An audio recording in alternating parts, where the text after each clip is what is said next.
Hello, this is Lynda from Hoop Sisters, and today I'm going to show you how to make this adorable little rope bowl.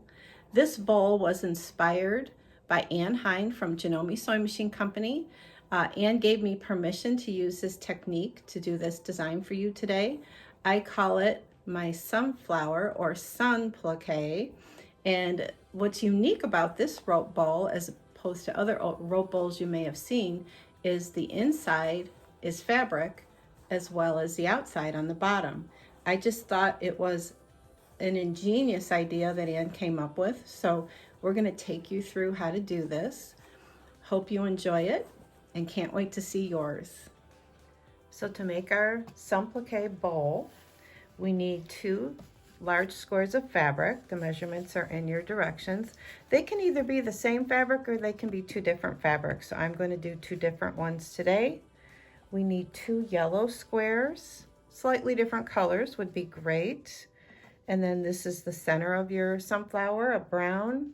And this is your optional trim, your wrap trim at the top of your bowl. You can either do this or not do this. This is just a width of fabric pressed in half.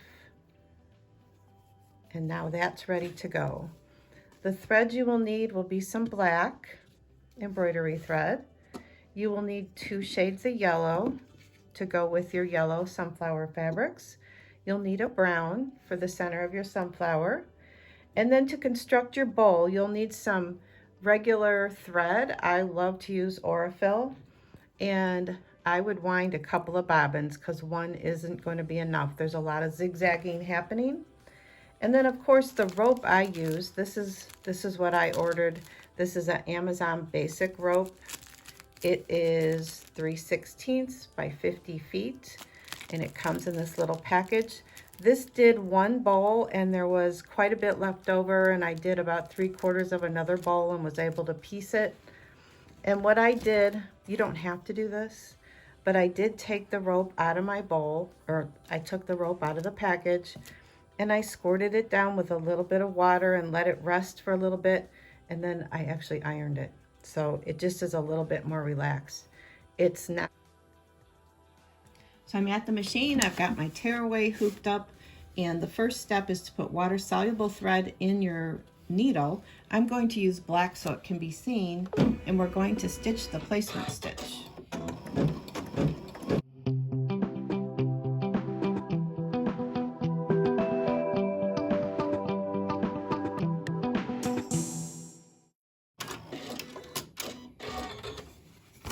So here's the placement stitch for my first piece of fabric, which I will lay down over the placement stitch, getting it centered. I am going to switch to my water-soluble thread at this point because just in case the stitching shows through when the design is finished, I can get rid of it very easily with my water-soluble thread.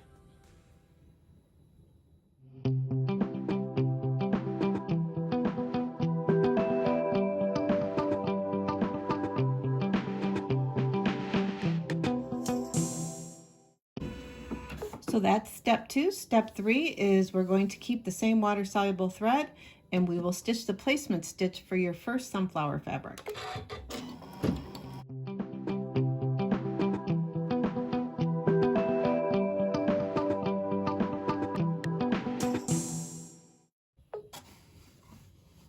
Step 4 is to take your first sunflower fabric, the first layer, center it over that placement stitch and keep the same water-soluble thread in and tack it down.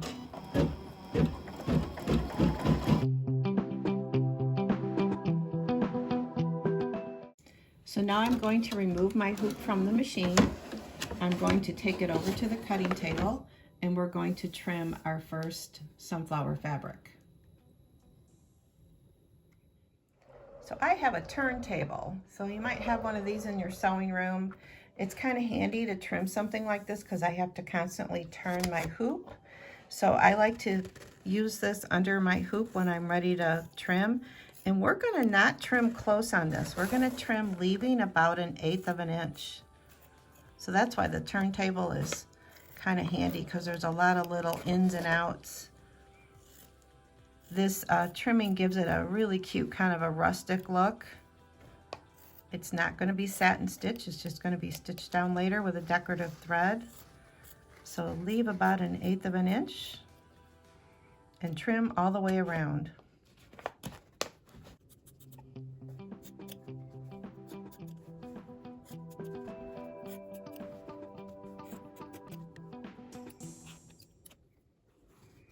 So I've got my first layer of my sunflower ready to go. So back to the machine, we're going to place my second fabric over the top of it. It'll do another placement stitch, and then we'll come back and trim the second fabric.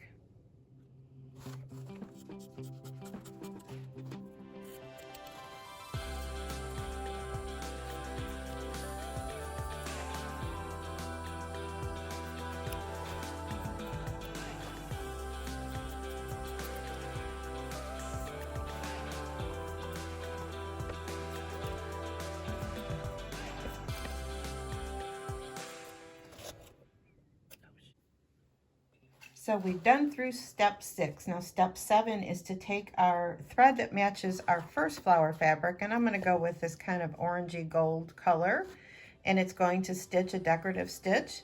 And step 8 is to go with the other thread. I'm going to go with a lighter yellow thread, and it will stitch a second decorative stitch.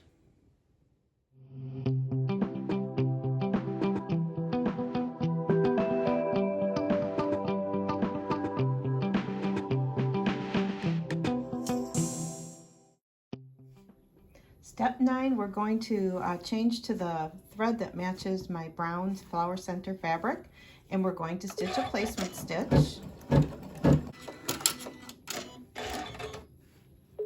And then we will place our flower center fabric right over the middle of that placement stitch and let it stitch the tack down.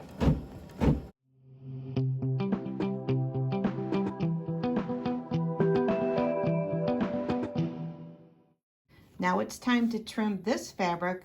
This is going to be trimmed different than the flower. We're going to trim really, really close because it's going to be finished with a satin stitch.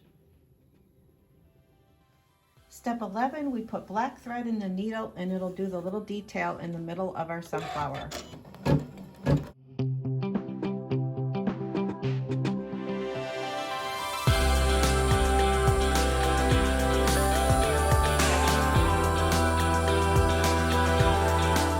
Step 12, I've changed back to my brown thread, which matches the center of my sunflower, and it's going to stitch the satin stitch detail.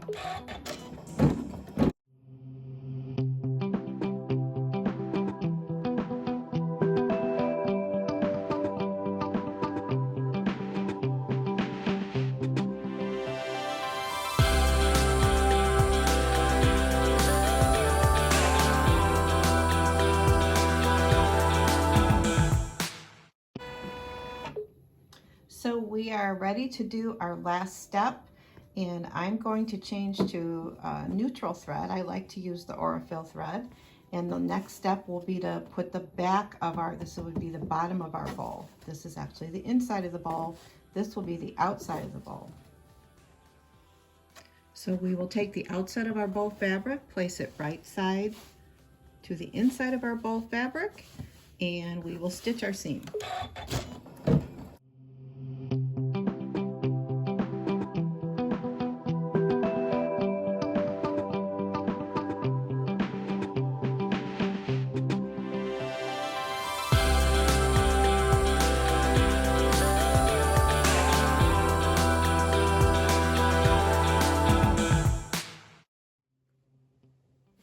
So we've taken our design out of the hoop, and I am going to turn it over and carefully tear away the stabilizer.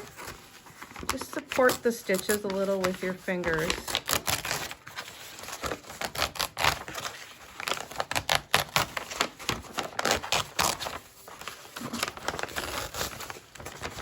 It's sewn with a triple straight stitch, so it's not going to really hurt anything. So the stabilizer's gone. I'm not going to be concerned about the stabilizer inside here. That can just stay. And now we need to trim the fabric. So I do like to trim on this side so I can see the full circle, because this side has an opening for us to turn it, and I don't want to trim that wrong, so I will trim it with this side up, and you can use a scissor or a rotary cutter. I'm going to leave about 3/8 to 1/4 of an inch seam allowance.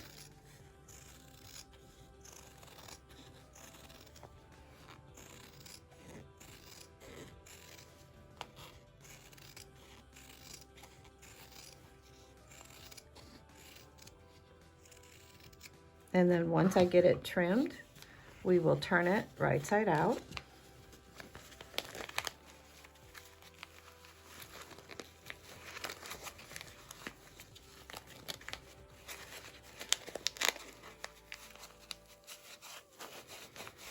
And just kind of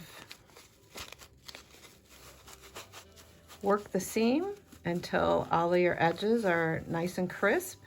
And then once you do that, you can take a point turner or something and put it inside and just work that seam.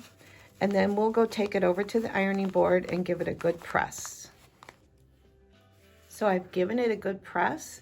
And at the ironing board, I did turn under the top seam, the seam allowance on the side with the applique. I turned it under right along the basting stitches. I left this one, and this will help me when I'm ready to insert my rope. Time to get the center of your rope bowl started. So I'll start with the end of my rope. I'm at the end of my rope, and I will just start to coil it. You can do this right at the sewing machine as well. Make yourself a decent sized coil, inch, 1.5 inches maybe.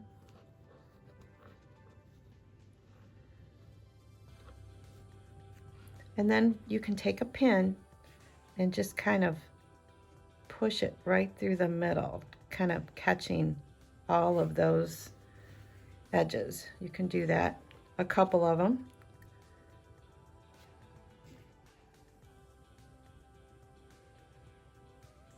So now you've got this, and you can actually pick it up and work with it. So I will take it to the sewing machine, and I've got a matching thread in my machine, and I'm going to stitch, straight stitch directly across both directions, just to kind of get it started. So hopefully you can see I've got just straight stitches going across just to hold it. So now I want to have my extra rope on the right side, and I'm going to set my machine for a zigzag, and I will start it pretty much anywhere on the edge here, and we're going to zigzag, catching both ropes. I'm going to set my machine for my presser foot to go up every time I stop.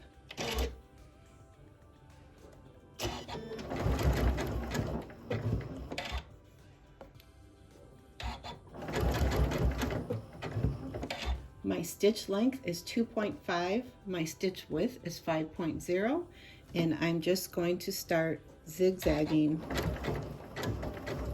in a circle, catching both sides of my rope.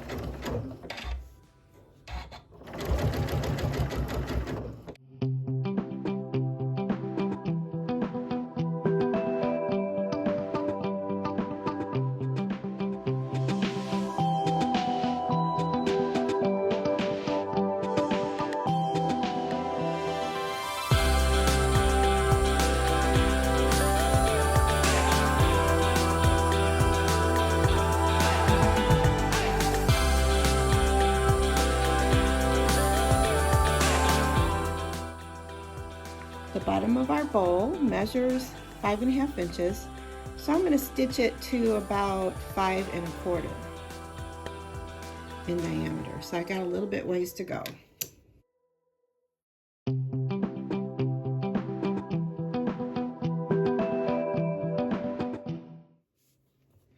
So when you get to about 5 1/4, I did a little back stitch right there, took it out of the machine, gave it a little press because it was kind of tunneling up in the middle.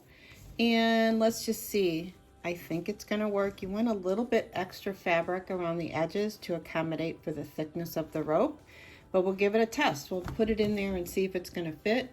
If it doesn't fit, if we need a little bit more, I'll take it out and just sew a little bit more. If it's too tight, I'll just remove a few stitches. So we're going to wrap it up, kind of roll it up, slide it in the opening.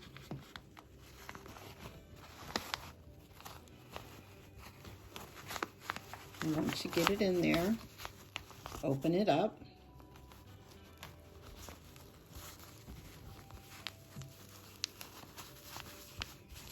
Squish it around with your fingers and see if you're happy with the fit. It needs to be to the edges. You don't want a gap, and you don't want it so tight that it puckers. I have a little bit of a gap here. I think I'm going to take it out and go just a little bit more, like maybe halfway around.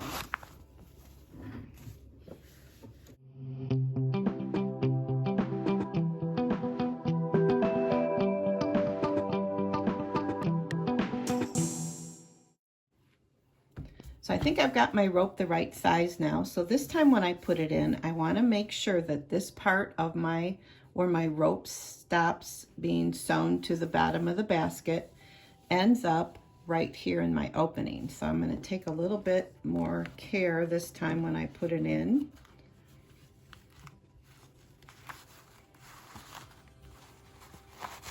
So this part, I actually want it to be at the edge of the opening. So I'll just kind of turn it there, get it there before I unroll it inside. There we go.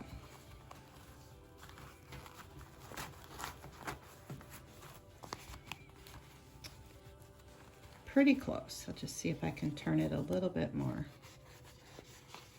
If not, I could always take out a couple of stitches, because it's important that it be right there. It's just going to be easier for us to start our next step, which is to build the sides of the bowl. So what I'm going to do now is turn this bottom of my bowl fabric that I did not press earlier. I'm going to wrap that around my rope, and the part that I did press, I will just put it right up to it. So hopefully you can see that. And I'll take a pin and just stick it right into the rope. And I'm going to do that to my whole opening.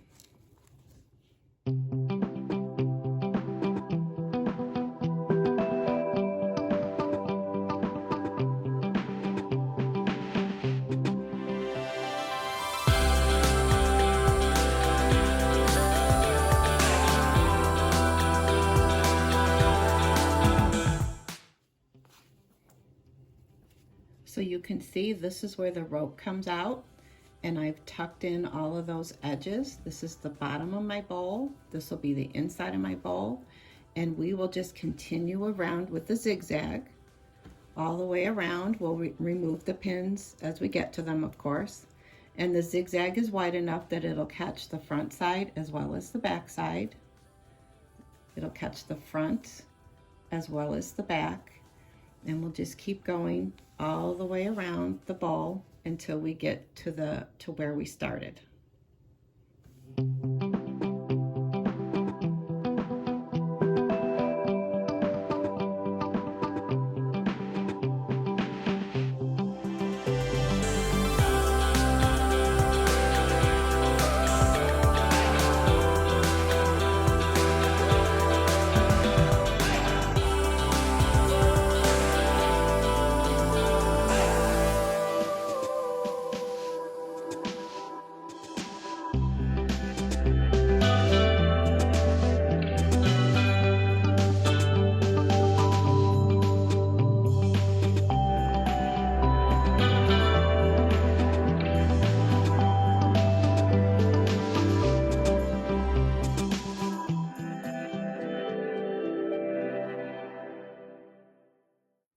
So now we can begin building the sides of our bowl. So I'm just going to push the bottom of the bowl up against my presser foot. I'm trying to keep what's underneath my foot nice and level, and I'll just keep going.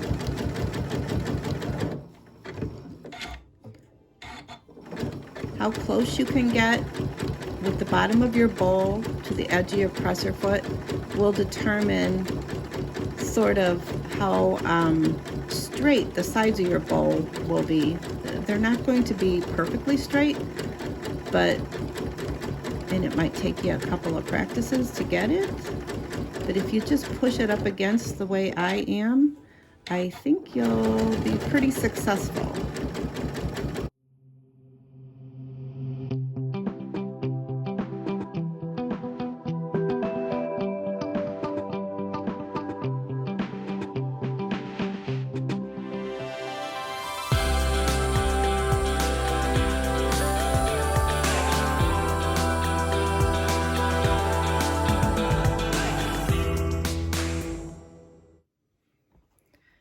So here's my bowl so far. I've got about a 2 to 2 1/4 inch height of the side of my bowl. So I think that's perfect. So now I'm going to begin wrapping the rope in some fabric. This is optional, and I'm going to do a little trim around the top of my bowl.